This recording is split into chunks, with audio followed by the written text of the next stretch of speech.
आज की क्लास में आप सभी का बहुत बहुत स्वागत है। आइए देखते हैं आज का प्रैक्टिस सेट नंबर 2 जो आधारित है ये आपका हिंदी साहित्य का इतिहास शुक्ल जी पर।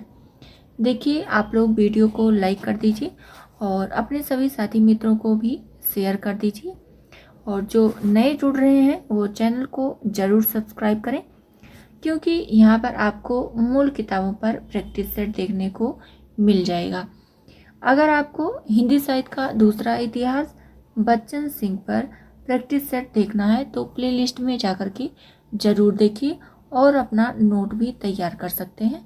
वहाँ पर इस तरह के प्रश्नों को दिया गया है, और बच्चन सिंह पर ही आधुनिक हिंदी साहित्य का इतिहास भी समाप्त कर दिया गया है। तो आप कम समय में अधिक चीज़ें वहाँ पर पढ़ सकते हैं और नोट भी कर सकते हैं, अगर आपको लगता है कि आपके पास बुक नहीं है और नए जुड़े हैं तो। आइए देखते हैं क्वेश्चन नंबर 1 देखते हैं। हिंदी साहित्य का इतिहास हिंदी साहित्य का विकास के नाम से किस महीने में प्रकाशित किया गया? यहाँ पर बताना है। पहला है मार्च, दूसरा है जनवरी, तीसरा है सितंबर और चौथा है फरवरी। यहाँ पर बताना है राइट आंसर क्या होगा। देखिए, यहाँ पर आपका राइट आंसर हो जाता है ऑप्शन नंबर 1, जनवरी महीने में ये प्रकाशित होता है। आगे बढ़ते हैं, क्वेश्चन नंबर 2 देखते हैं। हिंदी साहित्य का इतिहास हिंदी शब्द सागर की भूमिका के रूप में हिंदी साहित्य का विकास के नाम से कब प्रकाशित हुआ? बताना है। पहला है 1829, दूसरा है 1928 और तीसरा है 1929, चौथा है 1920। यहाँ पर बताना है राइट आंसर क्या होगा।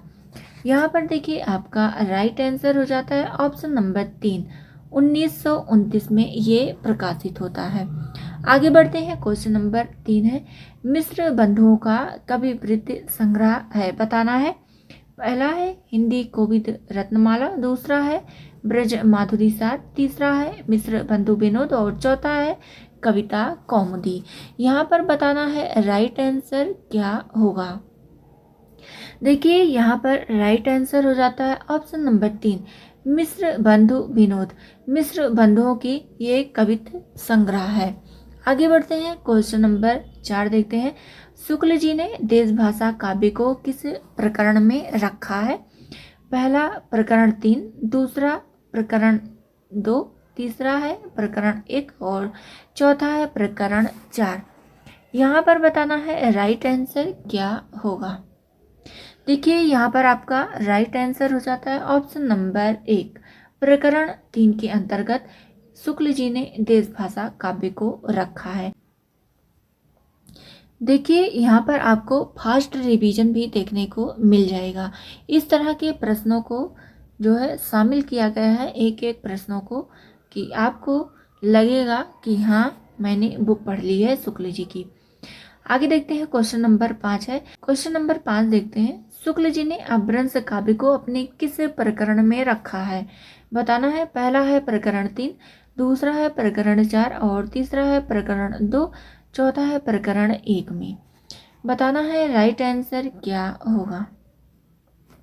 देखिए, यहाँ पर आपका राइट आंसर हो जाता है ऑप्शन नंबर 2, प्रकरण 2 के अंतर्गत अपभ्रंश काव्य को शुक्ल जी ने रखा है।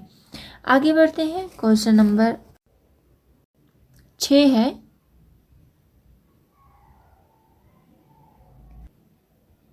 शुक्ल जी ने प्रकरण 3 में वीरगाथा काल का समय कब से कब तक माना है? बताना है। पहला है संवत 1551 से 1373 तक, दूसरा है संवत 1552 से 1375 तक, तीसरा है संवत 1550 से 1375 तक और चौथा है संवत 1550 से 1250 तक। देखिए, जो लाइक नहीं किए हैं वीडियो को लाइक कर दें और अपने सभी साथी मित्रों को भी शेयर कर दीजिए। इतना मेहनत हो रहा है आप सबके लिए, तो आप सबका भी थोड़ा बहुत कर्तव्य बनता है कि आप लोग भी अपना थोड़ा बहुत सहयोग जरूर दीजिए। देखिए, यहाँ पर आपका राइट आंसर हो जाता है ऑप्शन नंबर 3, संवत 1550 से 1375 तक। आगे बढ़ते हैं, क्वेश्चन नंबर 7 है, शुक्ल जी खुसरो और विद्यापति को किस रचना के अंतर्गत रखा है? पहला है रीतिकाल के अंतर्गत, दूसरा है फुटकल रचनाओं में, तीसरा है भक्तिकाल, चौथा है आदिकाल की रचनाओं के अंतर्गत। बताना है राइट आंसर क्या होगा। देखिए यहाँ पर राइट आंसर हो जाता है ऑप्शन नंबर 2। शुक्ल जी ने खुसरो और विद्यापति को फुटकल रचनाओं के अंतर्गत रखा है। आगे देखते हैं, क्वेश्चन नंबर 8 है, शुक्ल जी भक्तिकाल को कब से कब तक मानते हैं? पहला है ऑप्शन संवत 1375 से 1700 तक, दूसरा ऑप्शन है संवत 1373 से 1700 तक, तीसरा ऑप्शन है संवत 1375 से 1800 तक, और चौथा ऑप्शन है संवत 1375 से 1600 तक। यहाँ पर बताना है राइट आंसर क्या होगा। देखिए यहाँ पर आपका राइट आंसर हो जाता है ऑप्शन नंबर 1, संवत 1375 से 1700 तक शुक्ल जी भक्तिकाल का समय स्वीकार करते हैं। आगे देखते हैं, क्वेश्चन नंबर 9 है, शुक्ल जी हिंदी साहित्य के 100 वर्षों के इतिहास को 4 कालों में विभक्त किया है, निम्न में से कौन सा सही है?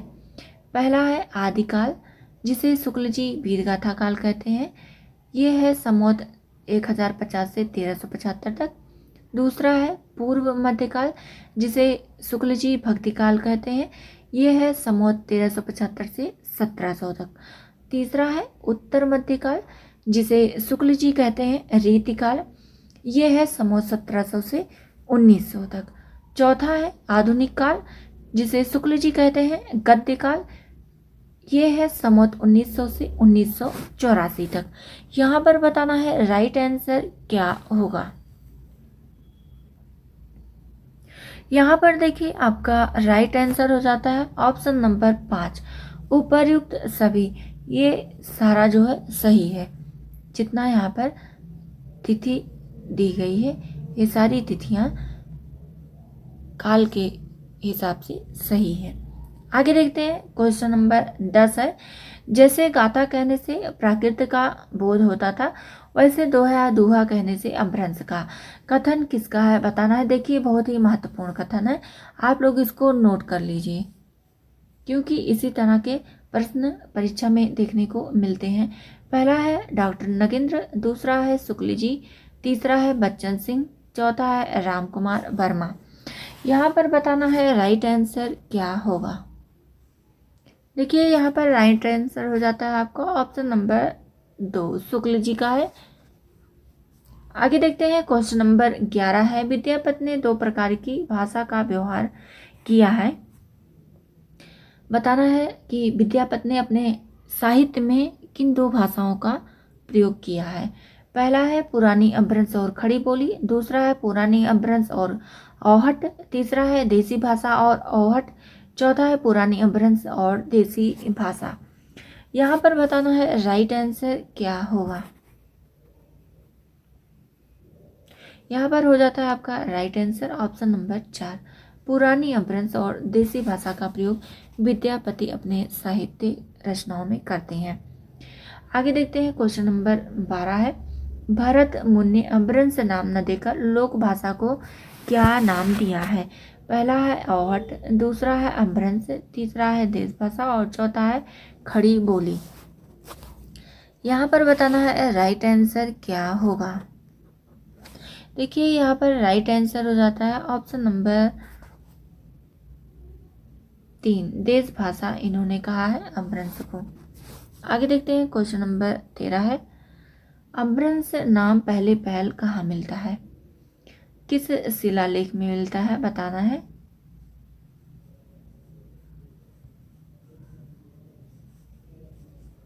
पहला है राजा चतुरसेन के शिलालेख में, दूसरा है राजा धारसेन प्रथम के शिलालेख में, तीसरा है राजा धारसेन द्वितीय के शिलालेख में, चौथा है राजा धारसेन चतुर्थ के शिलालेख में। यहाँ पर बताना है राइट आंसर क्या होगा। देखिए यहाँ पर राइट आंसर हो जाता है ऑप्शन नंबर 3, राजा धारसेन द्वितीय के शिलालेख में अपभ्रंश शब्द का प्रयोग सर्वप्रथम राजा धारसेन द्वितीय के शिलालेख में मिलता है। आगे देखते हैं, क्वेश्चन नंबर 14 है, हर्षचरित किसकी रचना है? बताना है। पहला है कालिदास, दूसरा है बाणभट्ट, तीसरा है भारवी और चौथा है भवभूति। यहाँ पर बताना है राइट आंसर क्या होगा। यहाँ पर देखिए राइट आंसर हो जाता है ऑप्शन नंबर 2 बाणभट्ट। देखिए ये आपके इस प्रैक्टिस सेट का अंतिम प्रश्न था। आज की क्लास आप सबको कैसी लगी कमेंट करके ज़रूर बताइएगा, और आप लोग अपने सभी साथी मित्रों को शेयर कर दीजिए इस वीडियो को, और जो लाइक नहीं किए हैं लाइक कर दीजिए। आपको इसी तरह से मूल किताब पर आधारित प्रैक्टिस सेट देखने को मिलेगा। आज की क्लास यहीं तक, मिलते हैं अगली नई क्लास में।